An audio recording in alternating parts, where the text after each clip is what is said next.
streaming this? Yeah, there we go. Perfect. It's almost like somebody knew what I was going to say. So we'll start off in a good way by acknowledging the traditional territories. The Greater Victoria School District wishes to recognize and acknowledge the Esquimalt and Songhees nations on whose traditional territories we live, we learn, and we do our work. We'll start off with an approval of the agenda, that the June 6, 2022 agenda be approved. Can I have a motion to approve, please? Moved by Jordan. Thank you. Is there any discussion? Seeing none, I'll call the question on approval of the agenda. All those in favor? And that's unanimous. Thank you, everybody. Oh, my apologies. I should have said this at the outset. Trustee Duncan is sending regrets. She will be unable to attend this evening. My apologies for not saying that at the outset. Approval of the minutes. Can I have a motion to approve the May 2nd minutes? Moved by Elaine. Thank you. Is there discussion on the minutes from May 2nd? Seeing none, I'll call the question. All those in favor of May 2nd minutes? And any opposed? Sorry, Trustee Whitaker, I didn't see if you were in favor or opposed to the minutes. I'm pretty impartial, so I'll be in favor, sorry. Okay, no problem. So that's unanimous. Thank you, everybody. Any business arising from the minutes from the May 2nd meeting? Seeing none, we'll go to presentations to the committee, staff presentations. B1, Salish C, District Elders and Indigenous Knowledge Facilitator Harris, and District Vice Principal Shortreed. Welcome, both of you. Thank you so much for joining us this evening, and I will turn the floor over to you for your presentation. Thank you. Okay, hello everyone. That was fast. I'm happy to go right away here. So we'd just like to, we're excited to share with you what's been happening on a big partnership over the last couple of years. It's the first time it's come to ed policy, in my understanding, and it's been growing over 5 years plus. In some people's minds, it's been growing for over a decade of how do we connect kids to our Salish Sea. So you notice this was on purpose, the partnerships that we've had with Eagle Wing, with Ocean Networks Canada, with the Royal BC Museum, with our district team, and with Indigenous Ed. And it's a great collaborative to be able to bring to you today. My name is Dave Shortreed. For those who haven't met me, I'm a district vice principal. I've been working on district team now for a bunch of years. Last presented about teacher librarians, and today I am presenting about Salish Sea.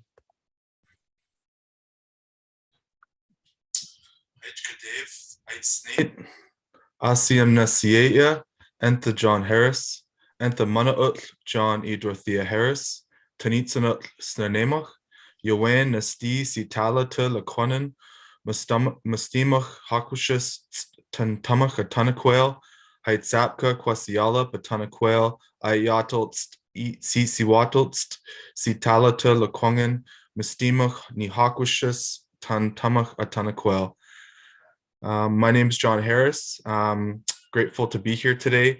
I work as the Elders and Indigenous Knowledge Facilitator for the Greater Victoria School District's Indigenous Education Department, Heitzapka. Thank you, John. John and I have been working all year together, and there's been so much learning happening between us. So thank you, John. I'm glad that we're both able to come together today and share. So as an overview to our presentation, we're going to keep to our time as best we can.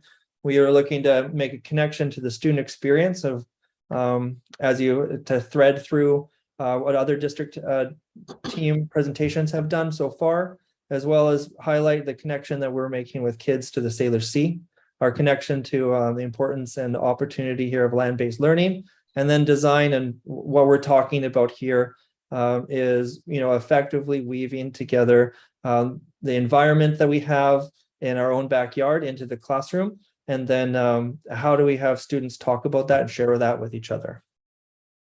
So as we continue to talk about our strategic plan, everything that we're doing on district team and what we're doing on purpose there weaves together underneath these three goals. And the way that we've been able to justify time and energy is seeing how this particular floating classroom opportunity for kids is touching all three of these goals. So if we look at how we're providing inclusive and culture responsive learning opportunities to both students and staff in our school district, we see that experiential learning, getting kids outside, is a wonderful way to include everyone in the classroom. It's not only that, but the amazing thing that this program does is it fosters that environmental stewardship and climate action of learning what is happening to our environment around us. And it's just one example that we're doing in our schools with our Indigenous Ed department around land-based learning opportunities. And on a personal note and as a systems approach here, what gets me excited about this and wanting to share it is how it's bringing me beyond that territorial land acknowledgement, getting me to understand how do we decolonize my practice and our practice, and how do we do that authentically in partnership and through relationship with each other. So as an overview of the Salish Sea, there's been many people at work for many years, as I mentioned before, working together in collaboration. It began back in September 2018, and it was always a focus on getting kids outside. And how did we do that? We started working with Eagle Wing, who's a whale watching company in town, who came to us with an opportunity to, how do we utilize their kind of expertise of what they know about the climate around us, and then how do we utilize them as people, as resources, and the boats that they have in the inner harbor that we knew about, that and how do we connect those to our schools, and how do we facilitate that? So they, in partnership, we worked to see how we could facilitate classrooms to get out on their boats. So one of the neat things about the development of our understanding of the Salish Sea is it started actually before the Salish Sea was more or less defined and now kind of named the Salish Sea. But now, what we know now is about that ecosystem and the watershed, the cultural and historical context of the region that we're living in, has so much great opportunity for learning for kids. And so we would look to how do we get classrooms out? This year alone in our own school district, we've gotten over 2,000 students involved in this program when we're building this each year.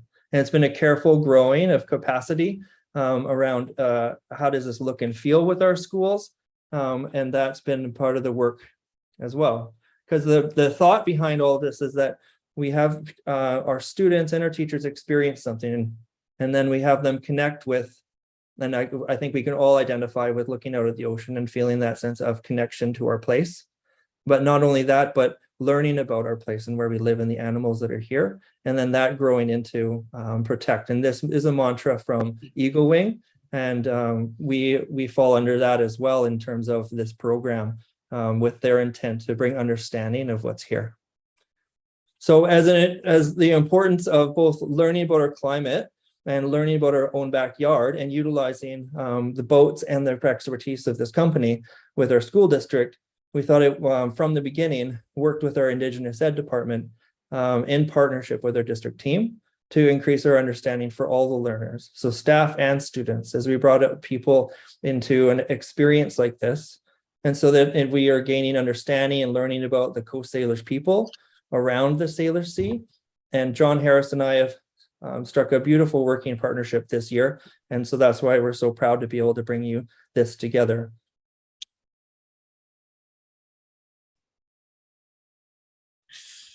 So when Dave came to me at the beginning of the year with this opportunity to collaborate, my mind immediately went to how do we bring in authentic, meaningful Coast Salish people's perspectives, voices, stories, in ways that will impact and hopefully outcomes that will benefit all learners in this program. I'll start by defining land-based learning. I think that, for some of us, maybe a newer idea or concept. So I love this quote from Mandy Ray Ells, who says, land-based pedagogy is the progressive teacher that will provide us the tools to build healthy communities with sustainable futures. How can we better teach empathy, instill responsibility, and be examples of honorable human reciprocation, history, survival skills, Land-based education offers higher levels of thinking not always found in traditional Western education. From harvesting plant medicines to gardening and learning to track animals, there is a plethora of lessons to take from every season. There are no textbooks. Instead, we learn to read the land with our senses. My introduction of land-based education into my practice, from the elders and knowledge holders that I've had the privilege of working with and learning from over my time, is that land-based education involves the stories of the land, involves the language of the land, it involves traditional land uses, food systems and food sovereignty, involves elders and knowledge holders. And I think of the story of Camosun on the Gorge as one of those stories, that we learn from in this place. I think of other stories like of Migan and that place. And so each story and each place has a particular significance or relevance to it in Indigenous communities. And so we tried to bring those in respectfully into the work that we do in land-based education. We focus a lot on traditional foods and medicines and harvesting respectfully, sustainability through harvesting. Land-based is holistic learning, and it's healing and around wellness. So the holistic approach is not just teaching the mind, but also teaching the heart and making those connections between the mind and the heart. The healing aspect, we look at the environment around us and, how degraded it's been over time through urbanization, habitat destruction, overfishing, pollution. When I take students out on the land clam digging, for example, we have to go 40 kilometers north of Victoria to harvest safely because of all of the waterways in around southern Vancouver Island are closed for sanitary or chemical closures. So that's just one of the teaching points that we touch on those experiences. When we look at wellness, holistic wellness of body, mind, spirit. So those areas, we approach through a variety of experiences. It's not just about doing the activity, but actually about what does this mean for us as human beings, and how do we mitigate our impact on the natural world around us.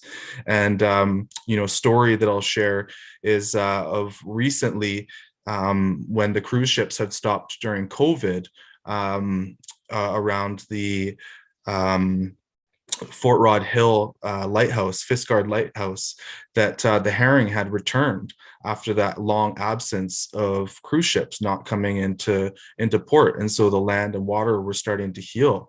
And it's just an example that we can highlight of many of how resilient the environment around us can be when we mitigate our human impact on that. I look at understanding people and place. And for this, I really look to, we did a workshop presentation last year that was based around one thing that Butch Dick had said, Huelipton Songi's elder, in the Lekwungen Place to Smoke Herring video, where he said, the most important thing you can do is learn everything you can about Lekwungen people, because this is their land. And so that kind of sparked, a journey into that learning and opportunity for our staff to learn in partnership. Seasonal pedagogy, so teaching around the seasons, spring, summer, fall, and winter. And how do we not just make this a 4-part series over the course of a month or a few weeks, but how do we make it tie into learning throughout the course of the year that are based around the seasons? Seasonal pedagogy is very important in Indigenous education. And then finally, Aitsqualluin. Aitsqualluin is a word in Hulkaminam that I've learned, and I know it's also a word in most Coast Salish languages that I'm aware of, and it means good mind or a good heart. In Hulkaminam, what my language teacher shared with me was that it's more than just your mind and your heart, but the connection between the two of them. So we're not just teaching the mind with information and facts, but we're teaching the heart with making those connections to people and place, and reciprocity, accountability, and stewardship. And out of this collaboration has come this resource page that is more of a living document that Dave and I have been collating different resources and pulling them together to support the land-based component of this project. So this will continue to grow as the program continues to grow. And this is something that I'm actively working on with our department and community to build into resources for supporting this program along with land-based education. Thank you, John.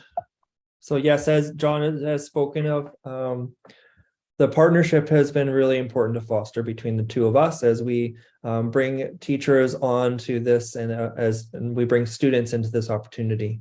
And as John mentioned, there are 4 sessions that bridge and reach into the classroom. So we have teams that go and connect with classroom teachers around an essential question. And then a week later, they head out on a tour of the Salish Sea. And then the following week after that, there's a follow-up activity. And then usually a couple weeks after that, we facilitated a student showcase where students can share either within their school or in the past, we've brought them to the Royal BC Museum. So in this first one, and I'll do a very brief overview of this just because of time. And I wanted to make sure John had his time because that was what was important to highlight, is discussing the importance and introducing students to this. And this year we had, over 50 classrooms experience this kind of a morning session, and then kind of arrange and in partnership with their classroom teacher around an essential question. That then the teacher would be able to stretch the experience that they had with this program into and thread it throughout the year. And so then it was time to get on the boat and often what would happen is the 2 classrooms would combine to fill one boat, and they'd go out for a 2-hour tour of the Salish Sea. And depending on weather, there's an opportunity to visit Race Rocks. And, some of these children had never been out onto the ocean. Never mind being brought to these remote areas that are only a half an hour boat ride away. And so then they would able to and really immerse themselves.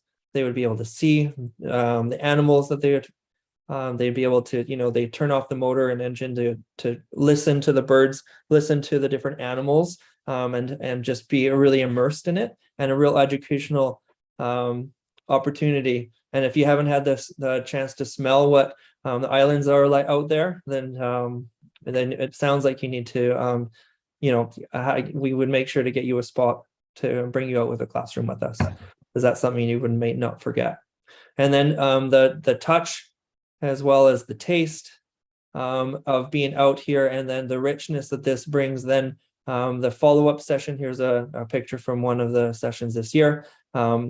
Despite the weather, heading out and then a follow-up often would be then connected to either a beach cleanup sometimes, or defined by the classroom teacher in partnership with the group, connected to their essential question, and then sets off a trajectory of sometimes a few months of learning.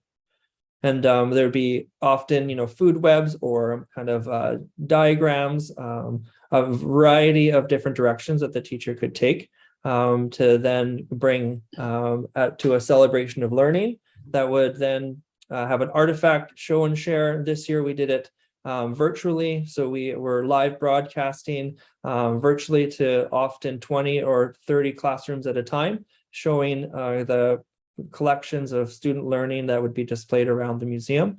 And we'll continue to work in partnership with the Royal BC Museum into next year. We understand that, we won't be able to do it in person there, but we're looking forward to how it takes on the next iteration.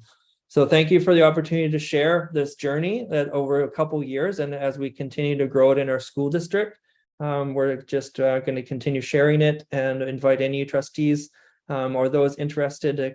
We do run a Pro D event in September where we bring teachers out who are new to the program to experience it before they bring out their classrooms. So that would be an invite to any of you because I think you have to experience it to understand it. So thank you, Paishka, and we'll continue doing this work with your support. It's Apka Haywith. Thank you so much. You have been very busy, and it is so heartening to see, especially as we, knock on wood, transition from the challenges of COVID, that we're bringing kids together to do this important land-based learning.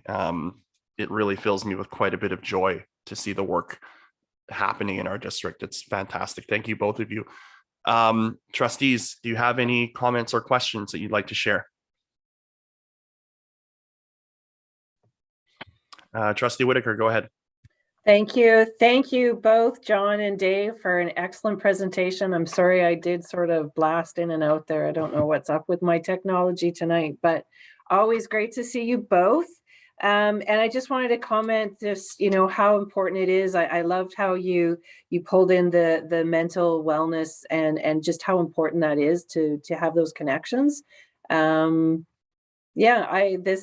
This what you're speaking about and what you're doing is what I experienced in kindergarten when I was a little girl with just an amazing teacher, and it just warms my heart to know others are doing it and jumping across the rocks and enjoying the land that we live on. Like, that's everything. So thank you. Jordan.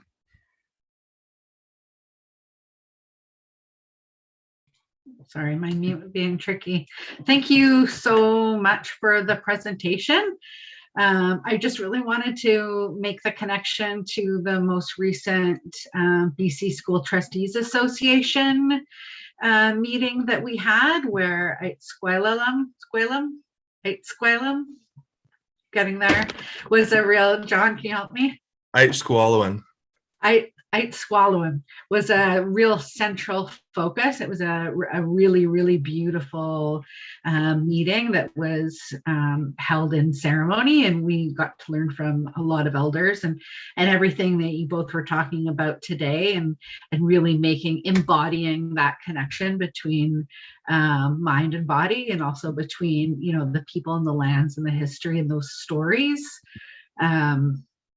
It's really exciting. It's an exciting time in BC education to see this happening, and it was really quite awe-inspiring to see what was happening around the province when we came together as school trustees, and it just gave me goosebumps to hear about what we're doing here in this district. And I know it's really just the beginning of our journey together. So thank you so much for all the work that you're doing on this. And I know that kids, they love this stuff, and it's so important for all of us to be really considering those important connections. So thank you so much for enabling these really exciting experiences for our students. Any other trustees?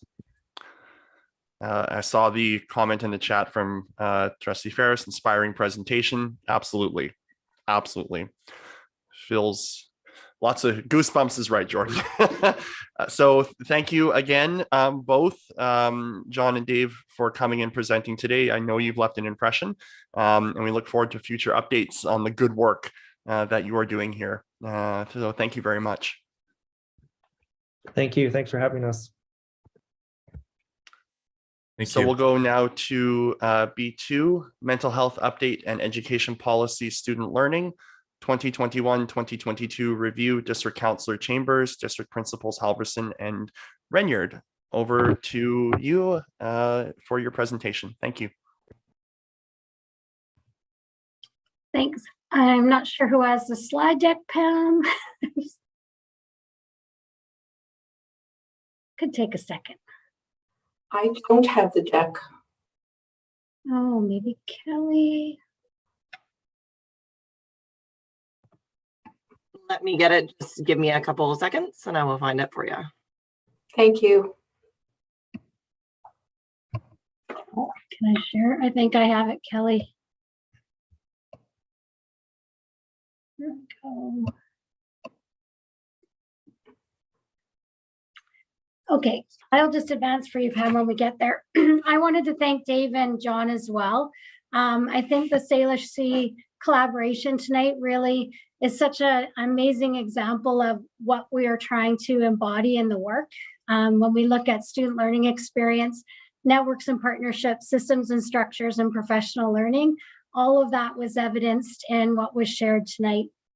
We wanted to just do a quick overview of some of the kind of highlights or things that we brought to you this year so far. We had an early years update with a focus on innovative ways of welcoming and connecting new families, building and enhancing community partnerships, and implementing and supporting Ministry of Education initiatives. We also brought forward K-5 literacy plans and shared an overview of the approach to strengthen knowledge, collaboration, and access across the levels. We brought forth the aligning our practice, which was looking at classroom assessment and communicating student learning, specifically the district assessment principles. And we were really happy to have Emma's voice, Emma Milliken, who is a teacher at Spectrum and part of the Indigenous Ed team. Her voice as she connected Martin Broken Leg's Circle of Courage with the assessment principles. She emphasized that learning and assessment work together, just as teachers and students work collaboratively towards common goals. Students have the right to understand assessment practices and have input into them, and empowering students within this circle will lead to new learning in a good way. We introduced this graphic to you a few months ago, and we really unpacked the different ways that we were trying to address these aspects in the work that we were doing. You might remember that we shared specific examples around goal 1 that night around some specific student voices. One was Rachel, an electrician, who kind of epitomized the success that was backed from the Pathways and Partnerships team, both at the district level to the school level. We had Charlie, a student who was reflecting on how he was using his IEP to support his learning. And we had Devin, a student who is a participant in a learning round that we were doing with her classroom teacher, as well as Chantel, a teacher's voice. You might remember Charlie's mom's words. That was, Charlie feels confident in the knowledge that his teacher knows his strengths and can draw upon them to support his learning. And we shared that as it was a reference to the work we're doing as a district to support the implementation of competency-based IEPs. Other information was shared around ways we're continuing to focus on implementing the district's inclusion strategy.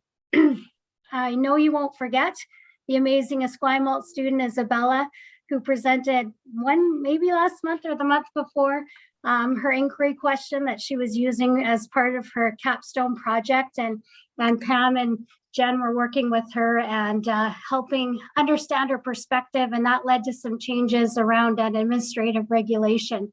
So we appreciated being able to bring and share and celebrate an example how student voice can impact change in our district.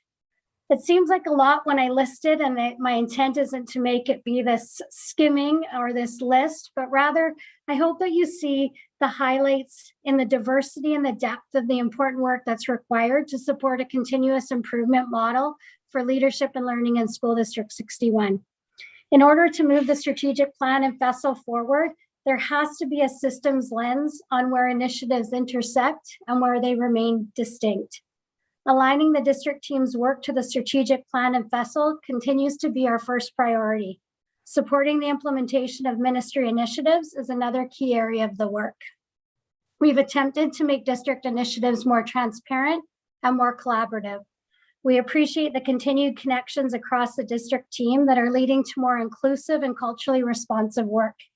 As we look towards next year, we're going to continue to work on the systems and structures to support the school district and the children and the families we serve.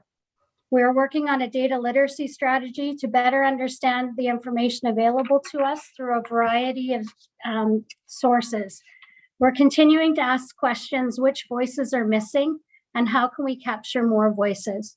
We know that aligning student learning data, strategic goals, and resources is critical. We also continue to prioritize professional learning with multiple entry points for all district staff. Recognizing the importance of early career teachers or teachers new to a role continues to be a focus, and opportunities to connect, co-create, co-teach, and learn together will be offered again in the fall and throughout the year. There's a direct connection to FESL, as these shared learning opportunities focus on high yield strategies and resources to foster student connection, engagement, and achievement through a culturally responsive lens. Networks and partnerships are essential in building the wraparound support our district needs to support students, families, and staff. With a reduction in staff, we'll look to prioritize where we can commit time to the outside agencies, networks that we currently belong to and assist. We look forward to continuing to share our work next year as we continue to operationalize the goals of FESL and the strategic plan for the fall. But before that, we have one last district presentation, and I'd like to turn it over to Pam Halverson and Jen Chambers for the final Ed Policy District Team presentation of the year. Thank you, Tammy. And good evening, everyone. And if you want to go to the next slide for me, Tammy, that would be great.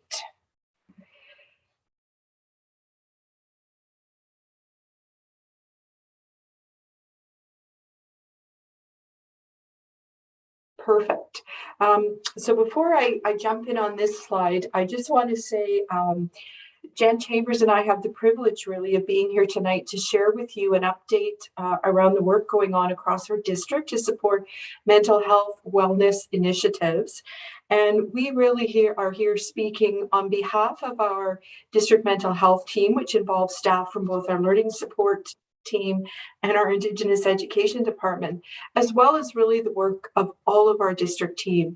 And it warmed my heart to hear from John and Dave talk about the Salish Sea and the connection of wellness and being on the land to our heads and to our hearts. And so that is the work of all of the members of our district team, and certainly is the work of all of our people in schools. It's everywhere. We all know that. So we're here today to give a little bit of an update on behalf of that. I also want to acknowledge that in our presentation, we're probably going to use the words mental health and mental wellness interchangeably.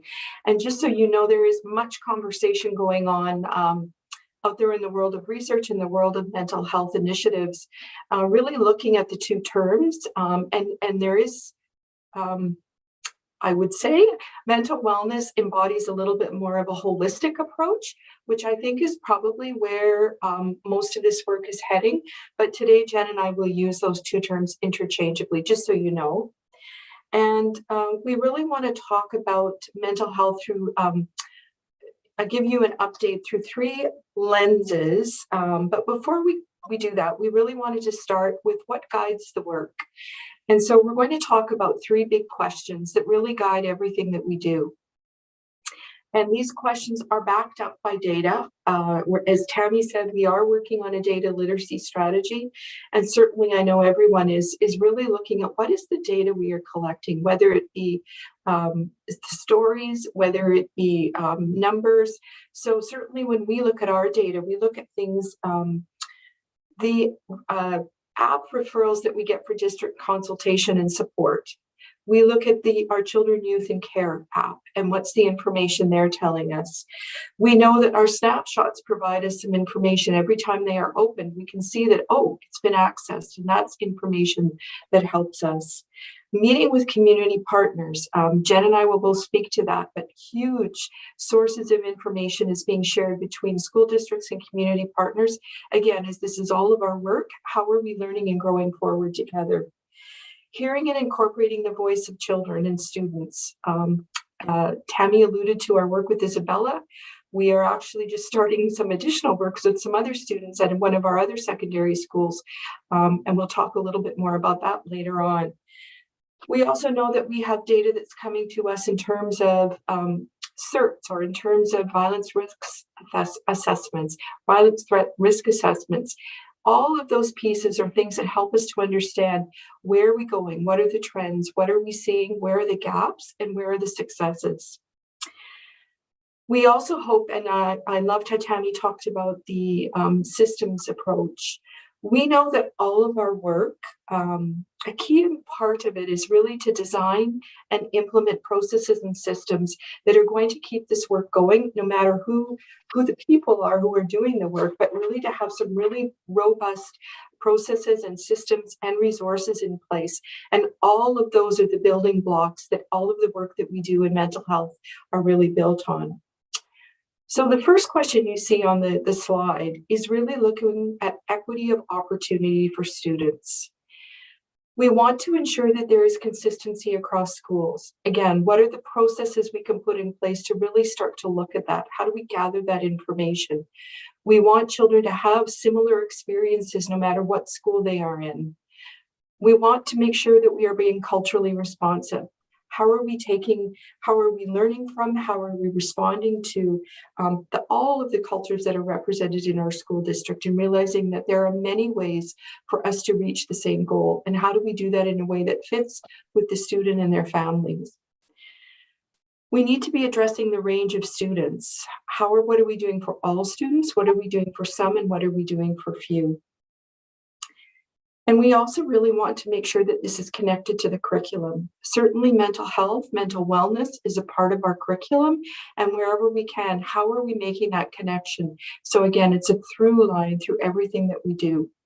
So that's the first question, and I'll let Jen talk about the next two. Thanks, Pam. Good work there, Tammy. Look at us, what a team.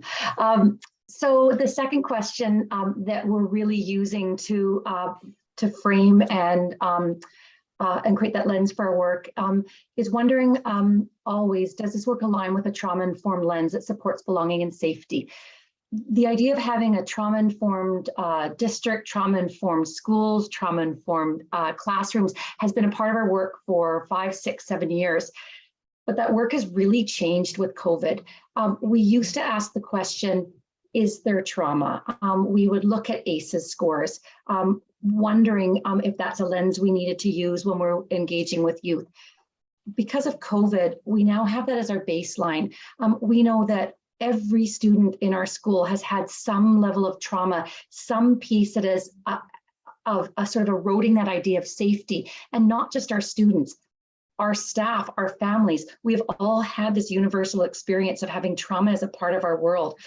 And that really infuses the work that we do because people are coming into to our schools, into this work at a 5 or a 6, not at a 1 or a 2. And so when we have that trauma lens, when we have that, that elevation, it's going to impact how people learn and how people approach our systems. What we know, I think of Linda O'Neill's work from UNBC, she talks about that idea of the base of safety, and that we must have that base of safety if we're going to start learning. It has to be there first. Knowing that our whole community has felt a little less safe, what can we do with that trauma lens? And what we know is that supporting relationships, connection, and belonging, that's the way we recreate that idea of safety. We really want to make sure we're doing that intentionally. How are we intentionally making our schools welcome? How are we really focusing on that idea of safety in our schools? And one of the ways we need to do that is really partnering with our community. There have been a lot of kids and families who have been through COVID less connected to our schools. And we really need to be making sure we're having those robust partnerships so that we're working together and really wrapping around kids. You know, right now, lots of us counselors, that's a great deal of the work we're doing right now in terms of from a trauma-informed lens, how can we have those community partnerships so kids are transitioning into summer with a feeling of safety and learning. Move me on to the next one there, Tammy. So the third question that is guiding our work is that idea of shifting our responses from reactive to proactive. Going back to that idea of COVID, one of the things we know, and this is getting into Kevin Cameron's work, is that trauma actually exaggerates pre-existing systems and relationships. So if we had prior to COVID sort of a bias to focusing on that reactive emergency work, that's just going to be exaggerated from that trauma-informed lens. What we know is that sometimes it can be easier to focus on the emergency piece. Emergencies are easier to quantify. There is that sense of immediacy, and there's a lot of energy around them.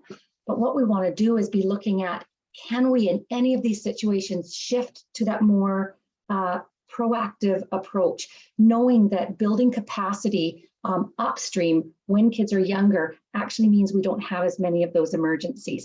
And we're going to talk about this when we go into our different themes, but a lot of the work we do at younger ages is actually inoculating against those emergencies when kids are older and in a more curious about some of those harm reduction pieces that we're going to talk about later. Just wanting to also be aware when we're looking at that idea of reactive versus proactive, is that we really want to be intentional about avoiding those one and done pieces. What we know is that when we're in that trauma lens, that reactive lens, we tend to want to have the big responses. But when we look at research, and I'm thinking of some of the research through CSER, so the Canadian Institute of Substance Use Research at UVic, there's very little impact to student behavior and to cultural shift if we're just doing that big event, as opposed to having our responses proactive and really embedded in the system and in the curriculum. So we're always going to be looking for that question as well. Flipping along. So just to reiterate, there's these 3 questions that we're looking at in terms of our work. We're going to be talking about wondering about if the support is equitable for students across all our schools. Do we have a trauma-informed lens, and is there an opportunity to shift from reactive to proactive?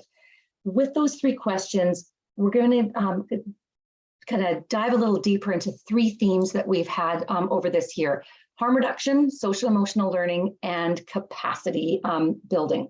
So for each of these 3 themes, we're going to do 2 things. We're going to look at it from sort of a broader perspective and how we define those topics for our team. And then we're going to give a deeper dive in terms of one aspect or one project within that theme. It's so funny when it's not in person. I'm just hoping you're all nodding, going, yeah, Jen, that sounds great. Let's do it. So we'll go into harm reduction first. So how do we define harm reduction with our team? We've done a lot of work with community partners over the last few years, really pulling apart how we want to look at harm reduction. And where we've come to is really viewing it in terms of a continuum. So, and that continuum is based on a youth's development and where they are in terms of curiosity. So at one end of that continuum is that more abstinence avoidance place, where it's not really on kids' radar, but they're building those sort of invisible skills that are actually going to help support them as they start moving in that continuum. So then we get into that middle piece where there might be curiosity, and we're really looking at that idea of delaying and kind of building more robust education, more specifically around harm reduction. And then we get to that sort of farther end of the spectrum, that more reactive emergency place, where we're looking more at the idea of reducing or shifting use or involvement. And kids can move back and forth throughout that continuum.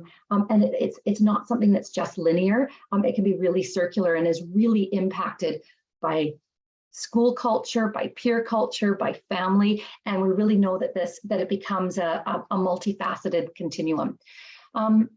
So if we're using that definition of looking at that range, there's a few big pieces that we've looked at. One we've talked about already, and that's around admin procedures.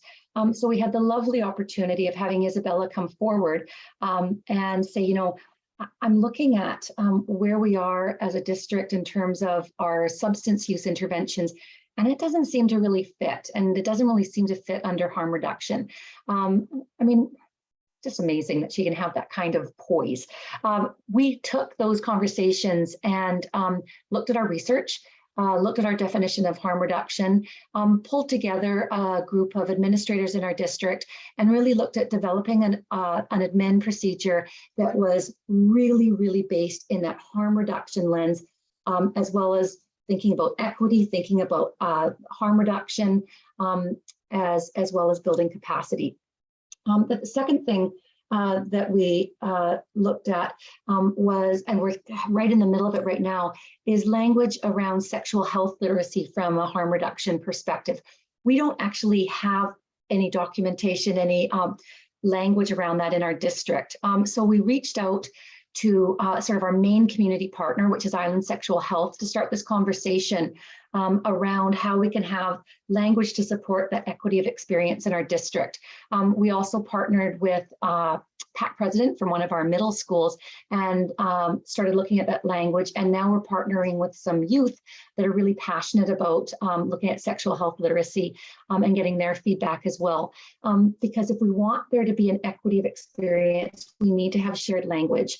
So I know that language is going to, if you haven't seen it yet, you will. We're still in that process of getting feedback, but it's exciting.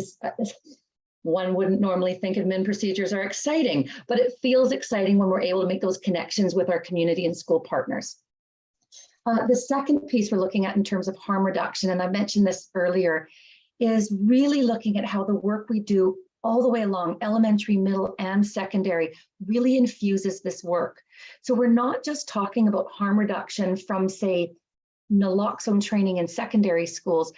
When we support as a district programs like EASE and Second Step in elementary school, when we focus on mental health literacy with our grade 8s and grade 9, when we focus on connecting to our programs such as Mind Up, those are all different opportunities for students to be developing those skills that actually that help with harm reduction. So it's really those building blocks. And sometimes it's hard to remember that that is the work that actually does support us having fewer emergencies when we get down that kind of continuum of harm reduction towards that more emergency-based place.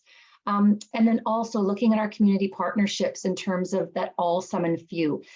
For example, if we look at substance use, all our students are going to be getting these modules that I'm going to talk about on the next slide in their PHE 10 curriculum, so that they all have that base of information in terms of how substance use fits with harm reduction. Some of our students, as they move down that or along that continuum, might be connected to discovery counseling. So that's going to be accessed for some of our students. And then a few of our kids are going to be accessed by that more tier 3 support. So for example, our Youth Empowerment Society treatment programs and how we work to do safety planning. So we want to make sure that we're looking at elementary, middle, and secondary interventions, and also having those supports that focus on all, some, and few. Oh, I'm talking a lot. Don't you worry, you'll get to hear Pam soon again. So as I said, that's kind of our overview. And then we want to give a deeper dive in terms of one aspect of harm reduction. So I'm going to talk about our harm reduction pilot projects. This has been a huge passion of mine this year and through COVID, really wanting to acknowledge that we've had 2 pandemics, not just one, and that the opioid crisis is a massive impact on our society. We have had for quite a few years a process where our middle and secondary administrators and interested elementary administrators get naloxone training. What we were curious about is really expanding that and trying to take away some of the barriers for students to be able to access naloxone training. But we also know, thinking of those questions we have in terms of equity, trauma-informed lens, and capacity building, that we really wanted to place that learning around naloxone within that broader picture of harm reduction. So we've done 2 things this year. First of all, in terms of the specific naloxone training, we partnered with Foundry and South Island harm reduction coordinators and the Indigenous harm reduction coordinator to create a model where we had the coordinators train students in the athletic leadership classes. We've taken 3 schools to do this as a pilot project. And then those youth, once they were trained the rest of their class. And then that class is providing opportunities for other interested students in the school to get naloxone training. It's a process. We don't have the opportunities of some school districts, say SUC, who have youth clinics in their schools. So it's a little clunkier with our partnership with Foundry, but we're working through it. We have another meeting tomorrow. So we're having that piece. It's that more emergency piece, that access for some and few. But we really wanted to embed that in that broader conversation about harm reduction. So what we did is we created a committee with the people that were on the naloxone committee, and then also some PE teachers who were really interested in this work. And we had those PE teachers develop some harm reduction modules that can then be taught in the PHE curriculum at the grade 10 level. So we developed 3 modules. One was on harm reduction from a kind of broader perspective. And then one was on harm reduction looking at substance use, and one was harm reduction looking at sexual health literacy. And then they linked to those community partnerships and created a framework for that naloxone training. So you can see how that kind of links to those big questions that we're asking, but also really linking to that building capacity with our PE teachers, creating equity so that all our students have these experiences, and really working on that community partnership. Over to you, Pam. Thanks, Jen. Welcome. So the next lens is really looking at social emotional learning. And so, as Jen said, we're going to kind of follow that same pattern. So defining it, you'll see there's a circle on, there's a graphic of a circle. And this actually is the model, the CASTLE model that we refer to it. And CASTLE is the Collective for Academic, Social, and Emotional Learning. And they talk about 5 main components of social emotional learning. So 5 domains, actually. So self-awareness, self-management, social awareness, relationship skills, and responsible decision-making. And all of those connect really well into the core competencies that are in our BC curriculum. And so when we talk about social emotional learning, it's really those foundational pieces. It happens in everyday activities in every school and in every way, from the way you're greeted when you come in the front door of the school to perhaps formal things that are being taught in our schools. We see examples of it daily. And we know that it's critical. It's always been critical, but particularly when we look at it through a trauma-informed lens, as we come out the other side of COVID, it's really important that we start to rebuild those connections for kids and rebuild relationships and really focus on how everyone in the building belongs and everyone has a place. And so that's going to be very important as we continue, because we want people to be thriving. Right now, I think people are surviving, and that's a great thing, but we really want to get back to that place of how are schools and places for all of us to thrive. When we talk about resources, we know, again, because it's woven into everything that we do, we certainly have resources at every level. Specifically, we do have some resources that we as a district have supported. Jen alluded to a few. So Second Step is certainly a social emotional learning resource that we have for grades K to 8. Mental health literacy is another resource that we are using grades 8, 9, 10, 11, 12. Ease, a great resource from the ministry around supporting anxiety, a wonderful tool. It's got a component for educators as well as one for parents. And there are many more that we continue to use. And when I think about all, some, and few, again, I go back to I think of the work that our elementary team did with elementary schools this year to welcome families into our school district by reaching out through phone call or email and really making that personal connection to make sure everybody knows that they belong in Greater Victoria School District. When we think of some of the learning opportunities, we just heard from John and Dave, we can certainly see the connection there to how are we helping to build up that social emotional foundation. I think of some of the work that I know has happened at middle schools, and I know Tammy's been a big part of this work, as has Dave, the webinar series that we've been doing to really help support that. I know that the speakers, well, any speaker who is speaking on any topic pretty much is also going to be weaving social emotional learning into everything that they speak of, because it is everywhere. I know for some students this year and in previous years, we have had extended transition opportunities. And so this year we have our Spring Up again, that's really supporting students as they move from middle school into secondary school. So targeting a few, zooming in a little bit more, what do some students need?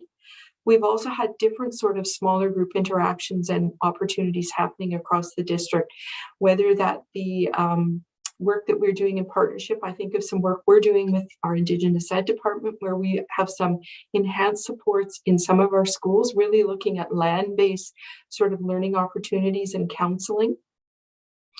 And then when I think about the few, the fact that we are really working as a district team to support, to be at collaborating in terms of problem solving and curiosity and wondering about how best do we serve this family? How do we ensure that they are safe? How do we ensure that they feel they have a place in their school and in our district? And what might that look like? So there are many of those things that come into place in all that we do. And Tammy, if you go to the next slide, one of the things that we wanted to talk a little bit about is this year, we've always had a focus on supporting our school-based teams, but this year we had a more intentional focus, and it really built off some work that we started last year in the district. So the school-based team is that collection of folks in the building who really become that problem-solving unit, and typically involves our counselors, our learning support teachers, administrators, and other teachers come and go into that. And it's really to support students who have needs that maybe are above and beyond. And so how do we look at supporting those students? And they are an integral part of our school system, and they play a really critical role in all of our schools. Last year, we looked around the province and we said, what are other districts doing? How could we learn from what they're doing? And we found that a couple of districts had developed a rubric or a self-reflection tool. And so we took that in, and our secondary schools actually did a lot of the piloting of that to help us get to a place where we would have a tool that we could use in our district for school-based teams to reflect on what's really working well for us as a team, what are areas that we think we could grow in and strengthen the practice that we have in our building. It was also an opportunity for schools to step up and say, you know what, we think we've figured this piece out really well, and we want to share it with everyone, which is great. How do we leverage the expertise and experience across the district? And then it was also an opportunity for us when we came together, and we came together 3 times this year. School-based teams were invited to come into meetings to really talk about that and continue that learning forward. As well, it was something that we focused on in both of our counselor and our learning support teacher newsletters throughout the year. So there's a piece of work that really, how do we support that whole social emotional learning piece for everyone? How do we strengthen the practices that we have in our schools that are guiding that work? So that's one piece. And then Tammy, if you go to the next one. There, great. Capacity building. We're using the words capacity, just so you know, to really talk about developing the skills of individuals, of our organization, and of systems. And so again, we wanted to be looking at all of those pieces because they are all critical to continue to move the work forward. So we want to be working, again, as we talked about at the beginning, at different levels. How do we design things? How do we implement them? And how do we sustain them so they will keep going? And again, it's all of our work. We've talked about that. We've used the image of braiding cedar. We know that we are much stronger when we work together and when we pull together. And so again, it is all of our work, and it is all of these components. Again, we've already talked about the proactive to reactive continuum. We want to make sure we're doing things along that continuum. And so when I think a little bit about what we're doing for all, certainly work around trauma-informed schools. I think of the Pro-D that we've been able to do with our EAs, whether it be through EA Bridge, whether it be through some of the after-school learning opportunities, whether it be through Pro-D days. How do we continue to build the capacity and the learning of all of our educational assistants? The resources. Again, we've talked a little bit about those resources. I think the snapshots for parents is another way for us to continue to build that work with parents and with our larger community. Because I have to say, Jen and I have many conversations with many other ministries, and they quite, I'd say, love our snapshots, Jen. They kind of say, oh man, those are great. They kind of wish they were theirs, I think, sometimes, but we love to share. But I think, again, how are we looking at those resources that go across all? I think of the work that we've done in our district to develop our district learning referral, support for learning referral app. And again, how are we putting a system in place that's really going to help to build capacity so that we're collecting data, so that we're making sure we're being responsive, but we're always moving towards that. What can we do proactively? We've talked a little bit about the work that our school-based teams again, a plan for us to continue to build capacity. And another piece of work that I'm happy to share is our work around children and youth in care. A couple of years ago, we really started with developing a standard of practice in our district, and it continues to evolve and to grow. So we have our app that we are collecting data on. We've also, I'm really pleased to say, and this has been big work, developed an information sharing strategy with our partners at MCFD and delegated agencies so that there's more freedom for us to learn about students and exchange names of students who are coming in and out of care and the different care agreements they might be involved with, who their social workers are, who do we talk to as we want to build strong connections for these students. So that's a huge piece of work as we go forward. And then our success in school plans. How do we have a plan? How do we have an opportunity for folks to wrap around our children, youth in care in schools and really get to know them and make sure those kids are seen and they're heard and they're known and that they belong? And so that work continues. When we think about FEW, again, I think of the work that we are doing to strengthen connections between our school-based teams and community partners when it comes to supporting some of the students who may have more complex needs. And I know that's work that we are continually involved in. How do we strengthen those partnerships? How do we get people into the conversations and really focus on that integrated case management? I know that's a little bit of a medical-y kind of term, but it really is that wraparound approach. How do we have everybody coming to the table? And so then I know Jen's going to take it over and talk a little bit about what we're doing with counselors. Sure, thank you. To start this by a little bit, some data that's a bit disturbing, but I think it's important to conceptualize this work for everyone. As we said way back at the start of this presentation, we know that trauma can exaggerate pre-existing conditions and systems. And so what we saw during COVID was that we had an exaggeration of and an intensity in terms of some of our mental health concerns, and kids that struggled at home struggled more, being at home more.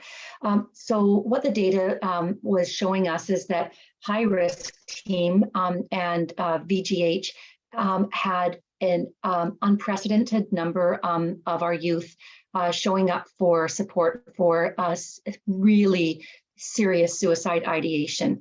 And the second piece of data that was really important for us to respond to was younger and younger ages. So pre-pandemic, it was pretty unusual for our elementary counselors to be doing suicide assessments. That has changed. High risk team is saying that they are now carrying caseloads of kids that are 10 years old. So we had to get right on this in terms of developing capacity for particularly our elementary counselors who this had just not been part of their experience before. So we developed a whole range of ways of supporting our counselors so that they could really be those experts in our schools in terms of keeping our kids safe.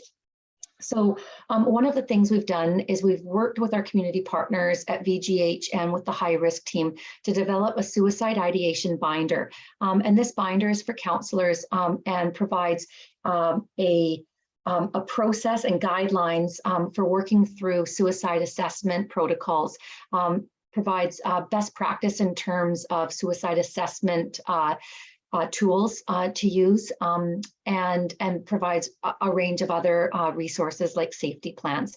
And then we workshopped that binder and really looked at how that assessment looks different depending on the age of the youth. The second thing we did is we had a Zoom session for all our counselors looking at duty to report through MCFD, really making sure our counselors had a really strong base in terms of those obligations. Thirdly, we worked with Need to develop handbooks that focused for families, for educators, and for youth in terms of accessing resources in the community when there was a piece around suicide ideation and or non-suicidal self-injurious behavior. The next piece we did is that we worked at supporting with our counselors and promoting a handbook that was written by many of the parents in our school district, that they partnered with Foundry and created a harm reduction workbook for parents that really looked at harm reduction from a substance use perspective, as well as a suicide ideation perspective, shared that with counselors and had some of those parents come and speak to our counselors about their experiences. We offered, actually, it was supposed to be in February, and we just kept moving it, and we finally did it last week, that we had an in-person workshop for all our counselors with Dr. Kirstine Moore, who's the team lead for the high-risk team. She's their high-risk team psychologist, and she spent the morning walking through processes around suicide ideation and suicide assessment with our counselors, really focusing on how it looks different in terms of where kids are developmentally. And then the afternoon, looking at some different interventions such as narrative therapy to support that work. And then lastly, we're offering it's next week actually. Once again, we're offering assist training to all our counselors. So assist training is another tool to use in terms of supporting youth or adults that have suicide ideation. And we've been offering that all through COVID, partnering with Needs2 and the Nanaimo assist training trainers, which has been excellent. So doing a lot of work, really helping our counselors feel confident with that work that's so important. And then providing that ongoing capacity support with having our district counselors, the fact that we have Maureen at elementary as a district counselor, Monique at middle school, and then myself at secondary, so that our counselors don't feel alone with this work and that they're collaborating and feeling that they have support as they navigate. That sort of summarizes, so we can whip to the next one, those kind of big three themes that we wanted to share with you. And we just want to kind of go back to focusing on those questions that have really infused this work.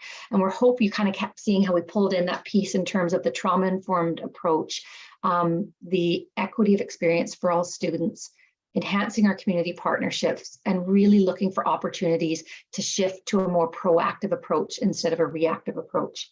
Turn it over to you, Pam, to wrap us up. Oh, you're on mute.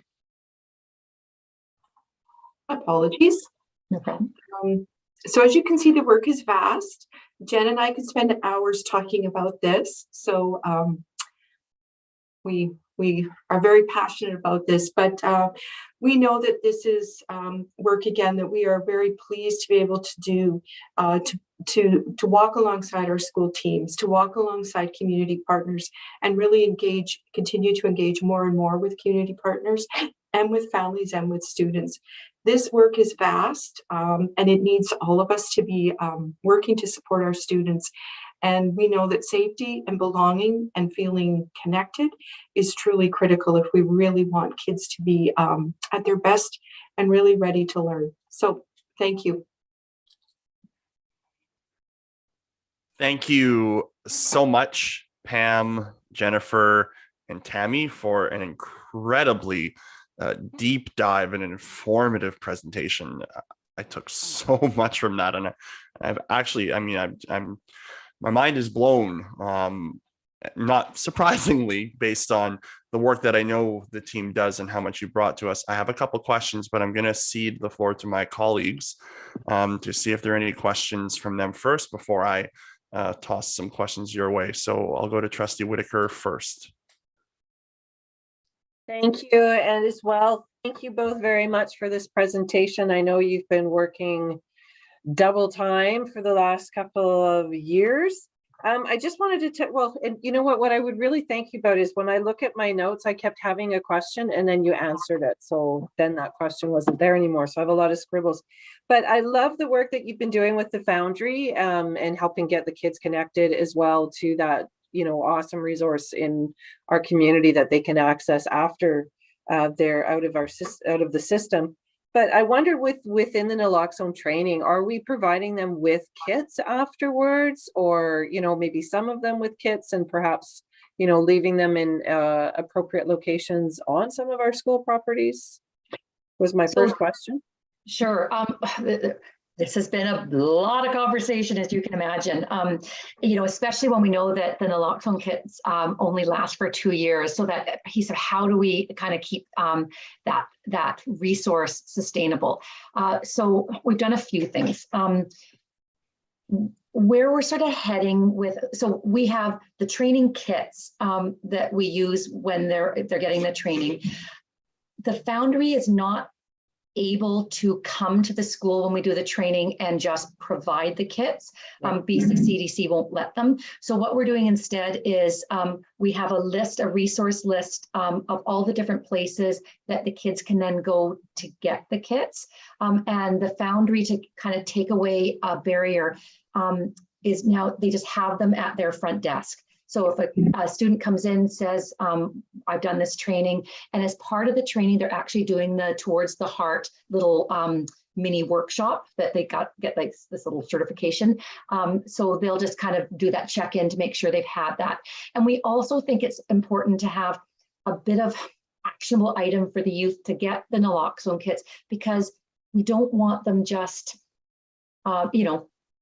thrown around the school when they're not actually, because we have had a dearth of kits in Greater Victoria, especially because of the flooding. And when we had the flooding in the Fraser Valley, all the extra kits went to over there, and we're just starting to get them back now. So that's what we're going to start with, is that they can get them at Foundry, and then we'll have a list of the other pharmacies that are willing to give them to them. And then the Foundry also gave me about 40 other kits that I've shared at the secondary schools. So those counselors have those extra kits if there's someone that really needs them, because we really want to take away that barrier if at all possible. That's fantastic. And I love the concept that, if it's free, maybe it doesn't have the value. So I think that's great. And then my second question was just around capacity building. And you really both covered quite a lot in that area, which I think is fantastic. I think it's a revolving wheel that we do have to constantly learn. And in that, I wondered about identifying gaps. You talked about all the things that you were doing. And obviously, as a board, we're looking for those areas of improvements. And I think, my work with the BC School Mental Health Coalition, it's those gaps, it's those gnarly gaps that I'm hoping that we'll hear, some reporting on those things, and maybe we're able to help advocate a little bit more to help identify, how we can solve those. I mean, number one, it would be nice to have sustainable funding over several years, noting that our funding envelope has disappeared and there seems to be no word yet. I'm going to be gnarly about that with government, because I think if we are serious about supporting mental health in our schools, then it needs to be part of the budget. It shouldn't be a grant or a one-off. The work that you ladies and your team is doing is just amazing. And when you look at it in the bigger picture, it's being done on shoestrings. So thank you so much. And I do hope that I will hear about more of those gaps, just so that I can take that, and the board as well can take that to other areas. But thank you for all you're doing. And maybe I would just add to that, Anne, we collect data through our VTRAs, through our certs. We do polls with all our counselors that we just actually finished it in April, to get that feedback from counselors in terms of what they're seeing as gaps, and any advocacy you can do in terms of lowering the wait lists with all our community partners. That would be really, really helpful. Well, I will just say that I did learn an amazing thing happening up in Nanaimo, that there is a doctor who is managing to get kids assessed through school recommendations, with avoiding the doctor, because of course not everybody can access a personal doctor. So I would love to see us also working in that direction, because I think in our elementary schools, to get kids assessed, what a difference that would make if our parents didn't have to first find a family doctor. So anyway, thanks. Thanks, Trustee Whitaker. Other trustees, comments or questions? Seeing and hearing none just from me. So a huge appreciation for the discussion around proactive and reactive. And I really, really appreciate so much the focus on that shift. And I know certainly in the mental health field, I feel like that's been a conversation we've been having for a while. But it's great to see it being actioned in the school district. And certainly I think it will bear fruit when that is realized on the ground, and seeing the focus, not just connecting with local support organizations, but breaking down those silos so that we can all come together and do the good work of supporting our kids' mental health and their well-being, I think is so key. My question, and certainly when we're talking about the increasing incidences of suicidal ideation coming out of COVID-19, and we all know that COVID-19 is going to have knock-on effects that are going to impact our students down the road. I'm thinking about the work that we're doing to support staff and teachers in connecting with students to support them. But I'm wondering, and I think you touched on it a little bit, but I'd be interested to hear a little bit more about how we bring those connections through to support parents. Because certainly, when our kids are struggling, they're not just struggling at school, they're struggling at home as well. So I'm wondering what we're doing to help keep those supports consistent at school and at home. And my other question, and apologies for this, but I'm just curious how this work is important and it's valuable, but it's heavy work. So how are we supporting our staff who are doing this work to engage with kids who are struggling, because it weighs heavy? So if you could touch on both of those, I'd appreciate it. Thank you. I guess one question I have for clarity, when you're asking about connecting to parents, are you talking about sort of mental health initiatives in general, or more specifically about the suicide ideation piece? It is more of a general, but it's certainly it really raised the question around the suicidal ideation piece, because that support does need to connect all the way through. So if you could maybe comment on, I guess both of those, it would be helpful. No problem. We started a project before COVID with the VGH pediatric services, and it's actually a tri-district project of really tracking when consent was given to share with schools and when it wasn't, and how many times when a student was admitted, the youth was admitted, how many times they asked and when they asked, to see if we could increase that permission to share information.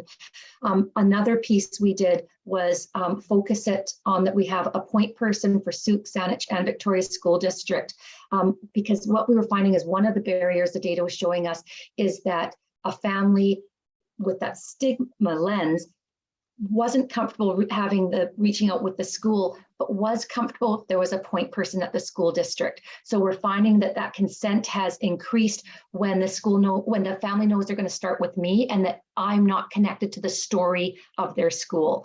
And then I work with them in terms of aligning, creating a mental health plan, and who we're going to share it with. So we're actually having quite a bit of success in terms of that. Because what we want is the mental health safety plan that we're developing at school to be absolutely aligned with the discharge plan from the hospital that connects to community resources and connects to what's happening at the home. Because it doesn't matter what we do if the parent's not putting away the medications, right? So that's kind of a really specific one. And then Pam certainly talked about one of our main goals, but kind of more broadly with our mental health initiatives, and that's really through our snapshots. So we just had a meeting, probably a month ago, it feels like it was last week, where we met as a team to look at what are the barriers with our snapshots, who's getting them, who's not getting them. Do we have language barriers with them? Do we have technology barriers? Do we need to be shifting the way we're presenting that information to try and capture different groups of parents? So we're just developing that and kind of working on our plans for next year right now. I don't know if you want to add anything there, Pam or Tammy. Sure. I would say one other thing that we're really focused on is really, again, strengthening our partnerships with not only with VGH, as Jen alluded to, and making sure we have really good communication protocols, but doing that as well with MCFD, doing that with all sorts of partners. So we meet quite regularly with our counterparts in health and our counterparts in the Ministry of Children and Family Development. We meet quite regularly with the team leads for children and youth with used to be special needs, support needs, I think it is now.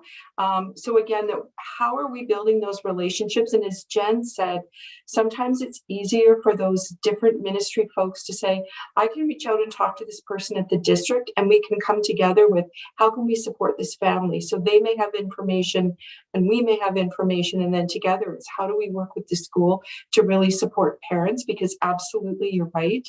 I think through COVID, with supports falling away, with supports changing, with just the heightened anxiety with everyone, as Jen says, we're all at a 6 out of 10, probably on a good day.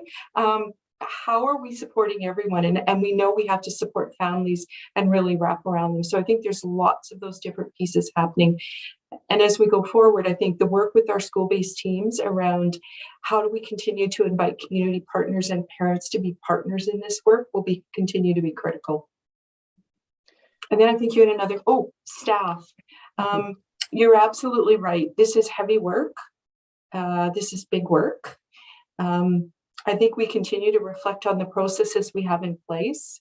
The ability to debrief, the ability to give people some space to really be there to sort of, again, that ability to reattach after we've had something happening is so critical.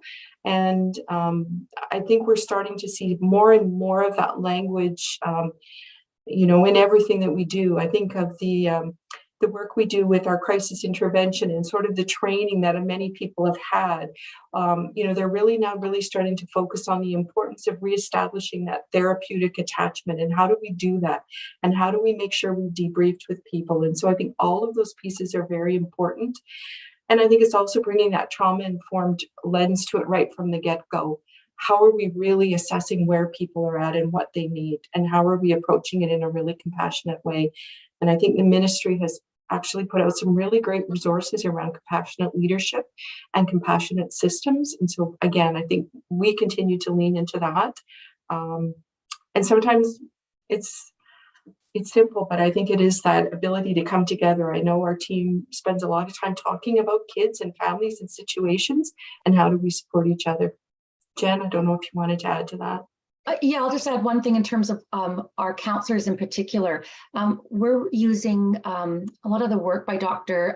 Pat Fisher to develop a counselor collaboration model where it was harder to do on Zoom. I can't wait to be able to do it in person again next year, where we have counselors come together with what we call, sticky situations, where we can have peer-to-peer collaboration to really learn from each other and support each other, and providing those opportunities within that structure that Dr. Fisher provides, I think really helps.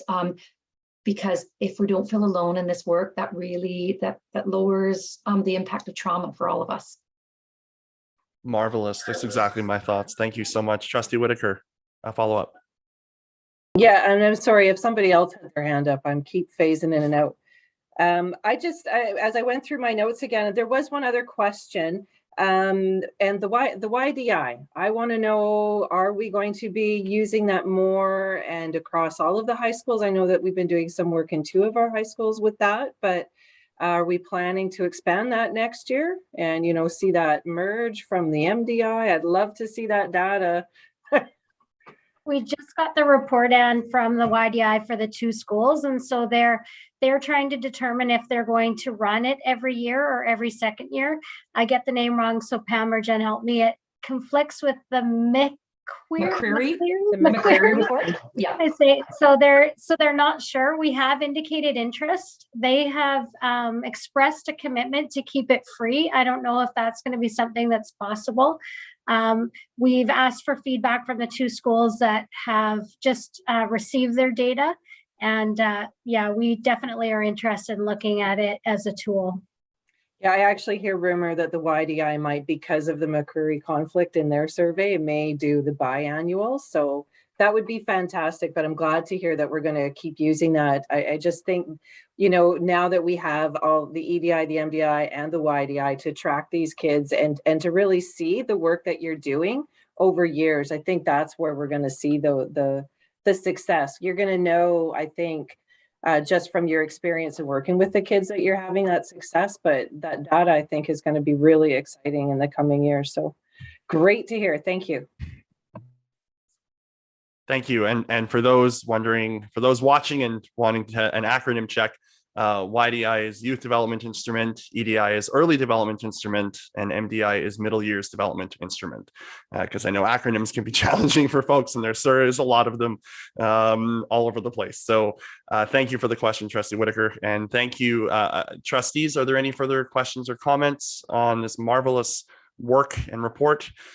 Seeing none, just another huge thank you to all three of you, Jen, Tammy, and Pam, for the incredible work that you're doing, and certainly the incredible work you will continue to do. And I know we look forward to future reports, even though this is the last one of the year. The work doesn't stop, so we will get more good stuff. But thank you so much.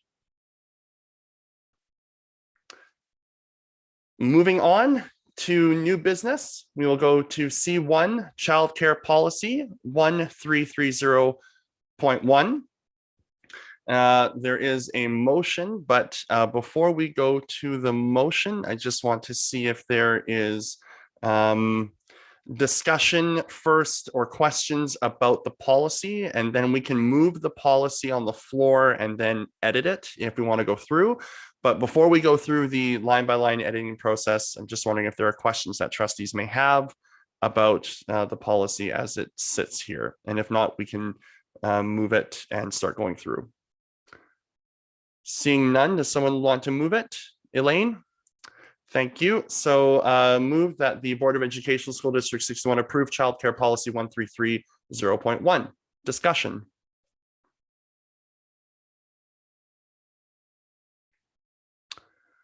Seeing and hearing no discussion, I'll call the question on the Childcare Policy 1330.1. All those in favor? And that is unanimous. Thank you very much, everybody. We'll go to C2, social media policy, social media use policy. Before we dive in, are there questions on this for staff? Trustee Whitaker, go ahead, please. Sorry, questions for staff or the policy committee. I should be very clear before we go into line by line. Go ahead. Well, I guess just as I've been reading it, you know, obviously we didn't get very far. I'm just wondering, what direction was the committee following when they created this? Like, and I knew that that was going to be confusing, but I'm looking for like what direction, perspective, or objective. Like, I don't remember one passing a motion to direct the policy committee to do this.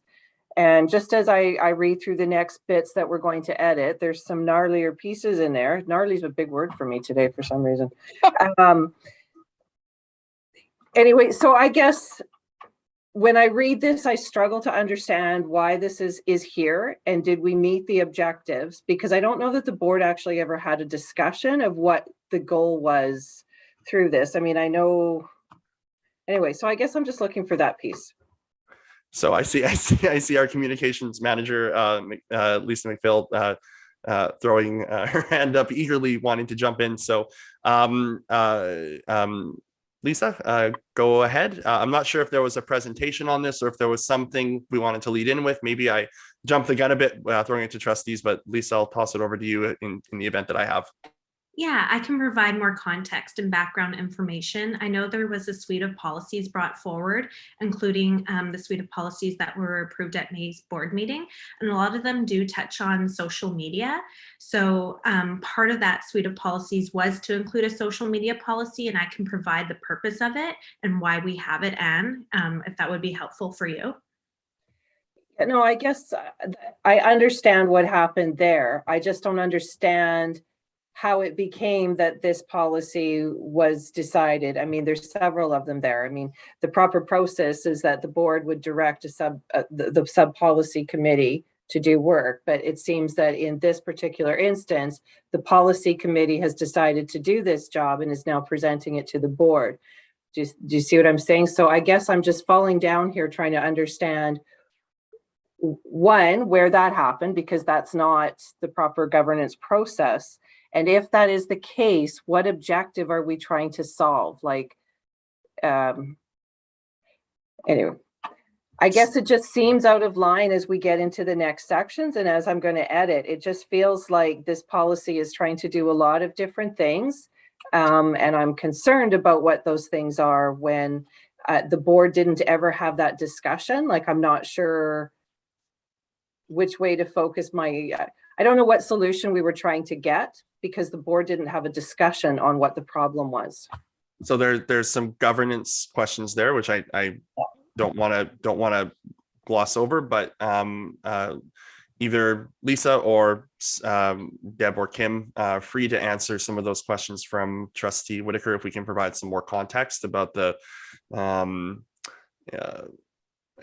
the evolution of why this came forward. So Lisa, I'll go to you first, but if Kim or Deb have something to add, that would be helpful.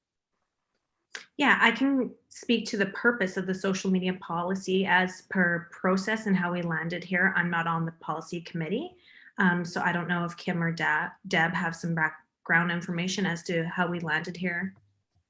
Sure, I can take that one if you like. And so I think it was either under the bullying and harassment or the, I think it was bullying and harassment. It was referenced, social media was referenced in that policy. And I think either at April or March, through committee or the board, we were tasked with bringing a suite of policies back that attended to all of the relating policies to bullying and harassment or role of trustee. I can't quite remember, my apologies. But that's the reason that it was reviewed, is that we were asked to bring a suite of policies to the board around conduct. Oh, it was trustee code of conduct and bullying and harassment to bring that suite. And so it's part of that grouping of policies is why it's here tonight and in that suite. Okay, thanks, Kim. And sorry, Trustee Whitaker, just before, does Lisa have anything she wants to add in terms of, because I think we have the initial piece, the initialization of this, and then perhaps Lisa can provide some of the background on the policy itself. I think that would be helpful, and then we can maybe go back into some discussion. Yeah, thank you, Ryan. I appreciate that opportunity because I know there's been a lot of dialogue in the last few meetings about this. So just to verify, the purpose of the social media policy is to safeguard the organization by setting expectations of what is appropriate and professional use to prevent usage that jeopardizes the organization's reputation or the safety of staff and students. This policy here specifically outlines the role of social media as a district communication tool. It communicates expectations about what is appropriate use of social media to ensure the district's interests are protected, such as trademarks, copyright, FIPA, reputation, and that we are nurturing a respectful workplace. Our online tools are an extension of the organization too, and they too must be in alignment with our district values. As we strive to create safe and inclusive spaces for all, we should strive to create safe and inclusive spaces for all online too. And before I get into the amendments in the revised policy, I would like to verify timelines because there was some confusion at the May board meeting. The social media policy was brought forward to the board at the April ops meeting where it was reviewed and analyzed by trustees and members of the public. All suggested amendments were taken into consideration and the policy has since been revised. The revised policy with amendments was included in the May ops meeting agenda, and due to time constraints, the item was skipped over and referred to tonight's meeting. So the edits in the policy include Trustee Whitaker and Duncan's edits. So some of the content previously within the policy section has been moved to rationale. This strengthens the context and reinforces the district's values of openness and transparency while fostering a safe and respectful online experience. It also streamlines the policy language. There were also several simple edits that were made to improve clarity, including removing an entire section in bullets 2.2, which was originally included in AIR. The policy also now has formally addresses correspondence and how we would respond in a timely fashion, and how that should be directed to the board office or respective school via phone, email, in person. I know that was a concern of Whitaker's brought forward in April. And then Nicole had mentioned some language under compliance, and we have updated that to include who students should contact if they wish to report social media content. So with these edits in the policy before you, it clearly outlines guidelines that work to inform our learning community so they are fully aware of the expectation when it comes to appropriate and professional use of social media. And if there's any questions, Thanks. I'm more than happy to respond. Wonderful. Thanks, Lisa. Trustee Whitaker. So just clarify, thank you for that, Lisa. In our last, where you look at, we didn't make it through this document. We only got to, and you look in the first one, at least that's my understanding, because we were rushed for time. So my notes go to that we are picking up this game again in, I think it's number 3. No, wait. Anyway. I did review the April Ops meeting and we did go through it in length because okay, well, that's where I'm going to start again tonight. So. Okay, so then thank you, Lisa. Before we dive in, I just want to make sure that staff have anything else they want to add about this before trustees start jumping in. Lisa or Kim or Deb, anything else to add there? No, we're happy. Okay. So can I get someone to please move this policy? Jordan, thank you. So the policy's on the floor. So if we want to start discussing and going through, now is the time. Trustee Whitaker, go ahead. Sorry, I've got it on, I've had to split screen you because I'm down a computer here, so it's very tiny. Just hang on while I make That's this. okay. I won't, I'll make note of that and I won't rush ahead. I'll slow down Okay, so that we so can, let's go. It's, yeah, it's just really small. So I'm trying to make it bigger. Okay.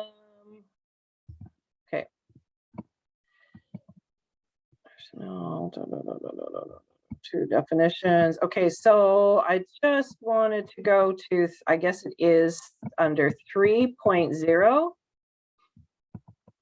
3.02. Where it says treat everyone with respect and equality. I was just looking for what does equality mean in this case? okay. So either policy committee or staff can answer that. I guess because I see that this document is supposed to also reflect for students, that if that sort of passed my mind, I wondered if students would have a good understanding of what we meant when we said treat everyone with respect and equality. Can I just ask what page of the backup we're on? Page 63. I think it and depends. it's right at the bottom of page 63. Thank you. Or it could be 67, either one. Thank you. Thanks. So staff or committee?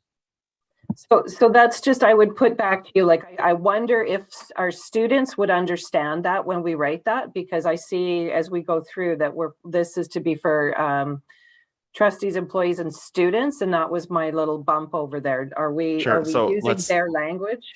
Let's see if we can give staff a chance to answer. Yeah. Lisa, go ahead.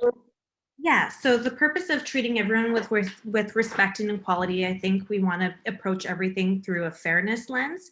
If it's the language, the question is this the language that students are using? I just want to remind everyone that the policy is meant to provide a framework, and then best practices and guidelines would be expanded in a regulation, and we could expand upon definitions there as well.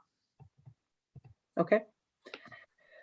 So then when I go to the next clause or the next point under 3.2, trustees, employees, and students must conduct. So I guess for me, where I see us listing trustees, employees, and students, we're grouping everybody into one, but yet then we say they must act in accordance with professional standards. Now, professional standards, if I'm not mistaken, in this case is applying to the teachers and district policies. So I'm just, again, wondering where the students are hopped into this, that how does that affect them? I understand you're making the guidelines, whatnot, but I do wonder about that. Like what are the professional standards that you expect students to adhere to? That's a really good point that you raised, Anne. So maybe the language needs to be tweaked to appropriate and professional standards and/or to include it so it covers the student piece. Okay, thank you. Because then when I go down again, like this is where I think my big challenge is here, is how we're grouping three very different groups together and trying to treat them the same within this document. And that's where I'm struggling, because I don't think it is the same. because you say here where trustees, employees, and students must not share or post information, opinions, blah, blah, blah, blah. So I guess here I have to say, you must clearly be talking about on school district websites, not their personal accounts, because I don't, where you then go down to say marking or advertising, items, like they can't be promoting.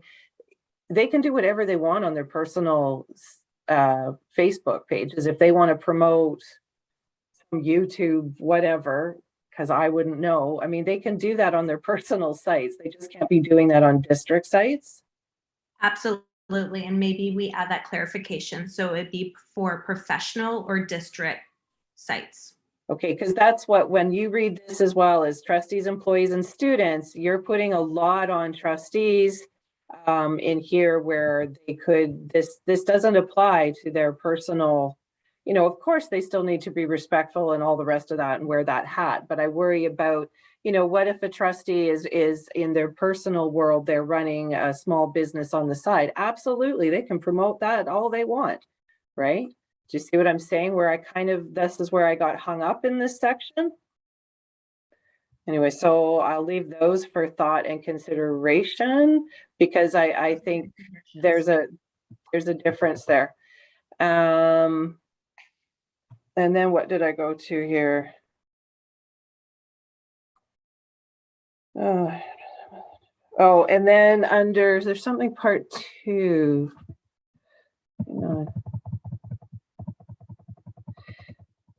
Okay, because again, I'm doing it. So somewhere, this is the next part. Somewhere in here, it says something that we cannot say. Part 2, marking, individual trustees, that they can't make students. Somehow it implies that they cannot make negative comments that we don't give consent to. Information about or concerning individual trustees, employees, or students without their consent. Well, I completely disagree with that. The students can say whatever the heck they want to about an elected official. I'd like it to be true, because otherwise I can come after them, but they do have the right politically to have their opinion and to criticize anything that I say. And that's just what I get to suck up. Do you see that? It's depending on which page you're on, it's like the 3rd bullet from the bottom of that section. Yeah, I see it. Information about or concerning individual trustees, employees, or students without their consent. So I think when we were drafting this line, our concern was students posting images of other students without those students' consent. We were looking through it through that lens, so we can clean up that language to further clarify. Okay, because the way it's written there, it's saying that, in my interpretation, it's saying that students aren't allowed to criticize me, and I certainly have no intention of taking that right away, if that makes sense there.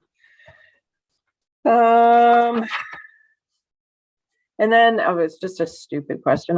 What is the point of 4?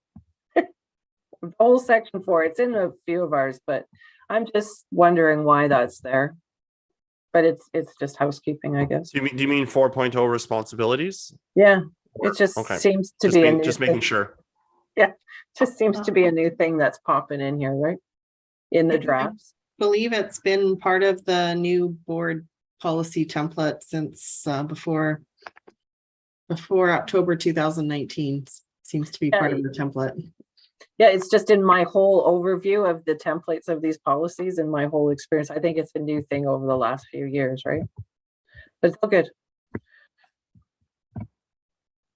So those are my thoughts. I don't know how you can change those, Lisa, but I think that they're kind of important changes, because it does sort of change how you interpret a couple of sections there. Trustees. Oh, sorry, Trustee Whitaker. Sorry. No, that's all I got. Trustees, we've heard Trustee Whitaker's comments, which have been put and received by staff. I'm wondering if through our deliberations we can, not trying to take work away from staff, but if we think we can adjust these here in order to pass this here and put it forward to the board meeting at the end of the month, or if we think this needs to go back to staff once again. So I'm hoping trustees can comment. Elaine? I'd just like to see if Lisa has any wording, or she can provide it rather than us try and wordsmith it first. And if then we don't think it covers the issues, then we could try it ourselves. But Sure. Before I go to you, Trustee Whitaker, I'll just go to Lisa. Sorry, Lisa, we're putting you on the spot a bit. That's okay. So there are 3 amendments that Anne has signaled for us. So the first one is to make sure that we include, because we have trustees, employees, and students kind of clumped together under one bullet point. So she just wants it to be really clear that we outline that it's for professional and appropriate standards. So it also is applicable to students. So I've captured that. So just sorry, Lisa, I'm just going to pause for a sec. So under 3.2, social media activity, the second bullet under that, which starts on page 64, would have added with professional and what was the second word, Lisa? I'm sorry. Appropriate standards. So we would be adding appropriate, or we would be adding and appropriate between professional and standards in the second line of that second bullet. Is that correct? That is correct. Okay, thank you. Let's just start there. Trustees, do we have any concerns with that, or can we get consent to go ahead and add that to this? I'm not seeing any objections, so we have consent, so that is amended. Lisa, I'll go back to you for the next one. Yes, and so then further scrolling down the next main bullet point where it says trustees, employees, and students must not share or post information, opinions, images, or links containing any of the following. We wanted to clarify that it would be on their professional or district sites. So we would want to say there, trustees, employees, and students must not share or post information, et cetera, on their professional or district sites. Just to be explicit, and had the concern of whether it was district or personal site. Okay, so on their professional or district sites, so we would, I think the place to put that would be after, so on that bullet, the second line, opinions, images, or links, and then after links on their professional or district sites, putting in there. Trustees, do we have any concerns with that amendment or addition? Can we get consent to add that? Is anyone opposed to putting that in? I'm not seeing any, so that amendment is made. Lisa, back to you. Yes, and then a sub bullet underneath that where we had multiple amendments in April. We have landed currently at information about or concerning individual trustees, employees, or students without their consent. And Anne has articulated that language seems really, really strong. And so she would just like us to rework that. So the intent of that line was.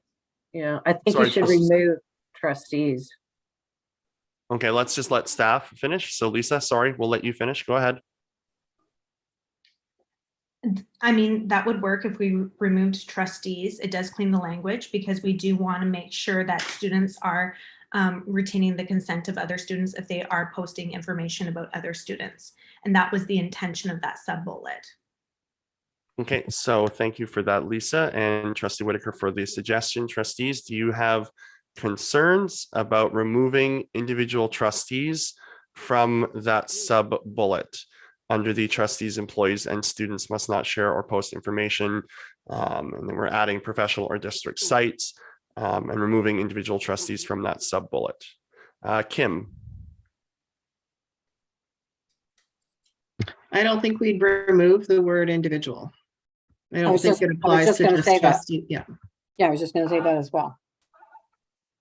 Okay, so just remove individual, but keep trustees. Is that what I'm hearing? Sorry, just want to make sure. No, sorry, Trustee Whitaker, sorry, I'm just confirming with staff. Kim, sorry, just confirming, removing individual and keeping trustees. Is that your recommendation? No, my recommendation is keeping individual and removing trustees. So individual employees, students, etc. Thank you. So removing trustees, so that would now read information about or concerning individual employees or students without their consent. Is that correct? Okay. Trustees, do we have concerns, comments, or questions with that? If not, can I get consent Any opposed to that amendment? Seeing none, that amendment is made and unanimously approved. Lisa, do we have any more? I think that were the only three. Is that correct? That is correct. Okay. Deb, go ahead. Yeah, just want to clarify with regards to the question by Trustee Whitaker. In the bylaw 9210, it does identify the form, which includes responsibilities. So that is why it is now incorporated into policy, and that was November 2017. Very good. Are there any further updates or amendments that trustees would desire to have to this policy?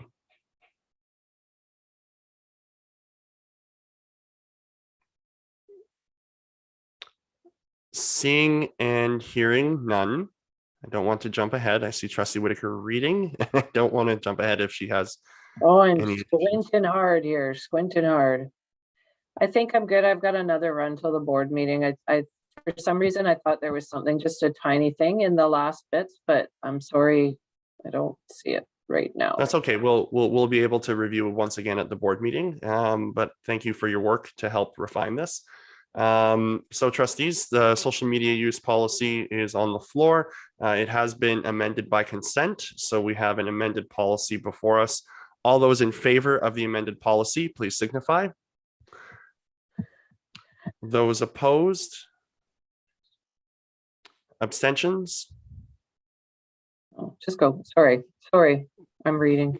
Trustee Whitaker, what was your vote? Sorry. Yeah, just go ahead, but move it forward. Sorry, I was reading. Sorry, so you're voting in favor? I just want to be really clear. Yeah, you can move it forward and I will do my next. Okay, excellent. So that is unanimous. Thank you. I just don't want to get it wrong, and there we go. So that is unanimous. Thank you, everybody. We have no notices of motion, general announcements. So we'll go to adjournment. Can I have a motion to adjourn? Moved by Elaine. All those in favor? And that is unanimous. Thank you, everybody, for a lovely evening. Have a very good night. And thanks, staff, for all your support. And Lisa, thank you as well for helping everybody to get here. Have a good night, everyone. Thank you very much. Thanks, Ryan.